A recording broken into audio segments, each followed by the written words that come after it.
எதிர்த்தாப்புல ஏதாவது பேசியிருக்கலாம். அவ்வளோ பேர் முன்னாடி அவ்வளோ தப்பாக பேசியிருக்க கூடாது. அந்த தாசி இங்கே இழுத்துட்டு வாங்க அப்படி இப்படின்னு பேசியிருப்பாங்க.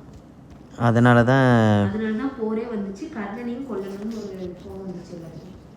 ஓ சரி சரி சரி. இந்த 5 பேருக்கா பாண்டவர்களா? அவங்க தான் பாண்டவர்கள்ண்ணா. ரொம்ப கஷ்டமா இருக்குது. பீஷ்மரை பார்த்தாலும் கஷ்டமா இருக்கு. பீஷ்மரா? அவன் லைஃபையே அந்த அஸ்தினாபுரத்துக்காக இதாக்கிட்டான். எனக்கு கல்யாணமும் வேண்டாம், ஒண்ணுமே வேண்டாம். அவன் தாய் தந்தை பாசத்துக்காக இவ்வளவு பெரிய இது பைத்தியக்காரி அவ. அது எப்படின்னா அவ அப்பாவுக்கு வந்து ஆக்சுவலா கங்கை நதி இருக்குல்ல, அது வந்து பொண்ணு. அதுக்கு கடவுள் வந்து பொண்ணு. அந்த பொண்ணுக்கு கல்யாணம் பண்ணி பிறந்ததுதான். கல்யாணம் பண்ணல, பிறந்து கல்யாணம் பண்ணி எனக்கு தெரியல, அதை போடல. கங்கைக்கும் இவங்க சாந்த நூங்க மன்னர் அவருக்கும் பிறந்ததுதான் பீஷ்மர்.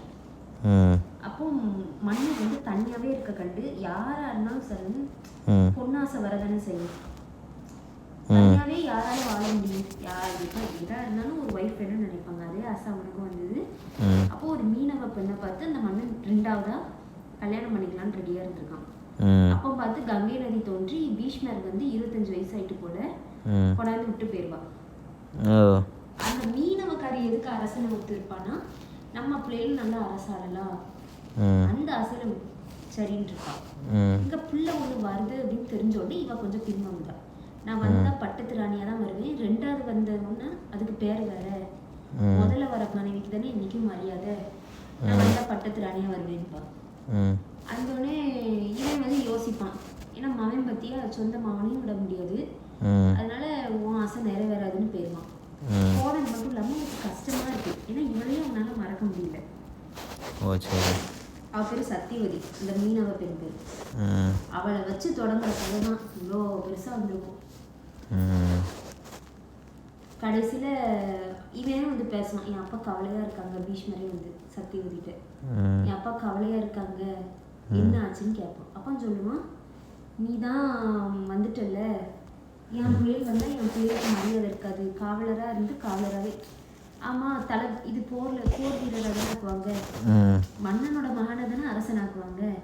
மித்த தம்பி எல்லாத்தையும் சும்மா சுத்தி சேனைக்கு தானே யூஸ் பண்ணுவாங்க. இல்லைன்னா மகாமந்தி அப்படிதான் போடுவாங்க. அவங்க உயிரெல்லாம் அப்படி போயிடும். ஆனா உன் பிள்ளைகள் மட்டும் அரசாண்டுகிட்டே இருக்கும். அப்ப என் பிள்ளைகளுக்கு என்ன மரியாதைன்னு கேட்பா. உடனே இவன் வந்து கங்கையில போய் சத்தியம் பண்ணிடுவான். இனிமேல் எனக்கு வந்து கல்யாணமே நான் பண்ணிக்க மாட்டேன். நான் என் உயிர் வந்து நமக்கே கஷ்டமா இருக்கும் என் பண்ற சத்தியம். அதோடய அவங்க அப்பா வந்துருவாரு. ஏன்டா இவ்வளவு பெரிய தப்பா பண்ணிட்ட எனக்காக அப்படின்னா. அதோடனே என் அப்பா எனக்கு ஒரு வரம் தாங்க அப்படின்னு கேட்பேன். என்னன்னு அவங்க அப்பா கேட்பாரு. நான் உயிரோட இருக்கணும் எப்பவும். அஸ்தினாபுரத்துல தர்மம் நினைக்கிற வரைக்கும் நான் உயிரோட இருக்கணும்ங்க. தர்மம்னா என்னன்னா நல்ல ஒரு ஆட்சி வர வரைக்கும், அது வரைக்கும் நான் உயிரோடே இருக்கணும்ங்க. அதனால அவன் எத்தனை பரம்பரை உயிரோட இருப்பான் தெரியுமா? கிட்டத்தட்ட 4 பரம்பரையாவது இவனும் சத்தியவதியும் உயிரோட இருப்பாங்க. சாந்தனி இறந்துருவான். எல்லாம் தப்புன்னு உணரையும் சத்தியவதி வந்து கங்கையை கூப்பிடுவா. ஏன்னா அவ தானே ஒய்ஃபு, இவ 2வது ஒய்ஃப் தானே. அவ கூப்பிட்டு, நீ அப்பவே உன் மகனை தடுத்திருந்தீங்கன்னா இவ்வளவு பெரிய கதையே வந்திருக்காது. அவன் சபந்தம் எடுத்தாலும் நான் கல்யாணம் பண்ணி, ஏன்னா பீஷ்மர் கல்யாணம் பண்ணியிருந்தா அவன் இதுதானே போயிருப்போம். அவன் ஒழுக்கத்தோட வரும்போது அவன் பிள்ளைகளும் இப்படி வராதுல்ல. சத்தியவதி பொறாம பிடிச்சவன கண்டு அவன் பிள்ளைகளுக்கும் அதே புத்தி வந்துருச்சுல. அன்றைக்கே தடுத்துக்கலாம்.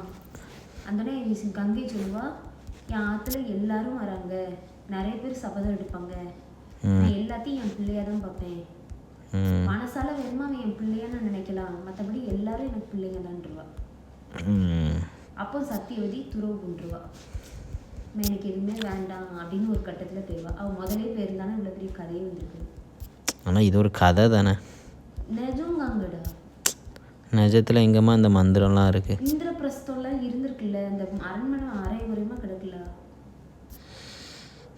அது இந்த செட்டு மாதிரி கதை மாதிரி ரெடி பண்ணியிருப்பாங்க. அந்த என்ட்ரன்ஸ் மட்டும் கிடக்கும், அரண்மனை இல்லையா. பீஷ்மர் சாப்பிட்ட பாத்திரம்லாம் என்னால நம்ப முடியல. அவ்வளவு பெரிய பாத்திரத்துல இந்த சாப்பிட்டு பானா.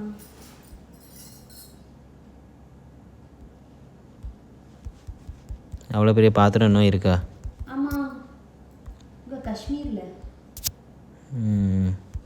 அப்புறம் பீஷ்மருக்கு கோயில் உண்டு. பீஷ்மருக்கா யாருக்கோ காஷ்மீர்ல இருக்குல்ல. அப்புறம் திரௌபதி அம்மன் கோயில் இருக்கு. திரௌபதி அம்மன் கோயில் இன்னும் நிறைய இருக்கு. அந்த யூபியும் காஷ்மீரும் சுற்றி சுற்றி ஃபுல்லாக அந்த பஞ்ச பாண்டவர்களை இது பண்ணி தான் இருக்கும். இது எத்தனை வருஷத்துக்கு முன்னே நடந்தது? அக்பருக்கும் முன்னாடி. அக்பரே 1.15. இவங்க எத்தனை வருஷம் தெரியல. இன்னொன்று அவங்களோட வயசு அதிகமாக இருந்திருக்கும் சாகும்போதுலாம். அந்த கதை நல்லா இருக்கும் சார். கடைசியில் மகாபாரதத்துலேருந்து முடிச்சிருவான் அரசாலையும். இது எதிக்காமல் இருக்காம அம்மா கூப்பிட்டாங்க. சிம்பாவா சரணா? சிம்பா திறந்து இது அம்மாவா இருந்தால் கதை உடச்சிட்டே ஓடிப்பாங்க. அது எல்லாம் அப்படி தான்.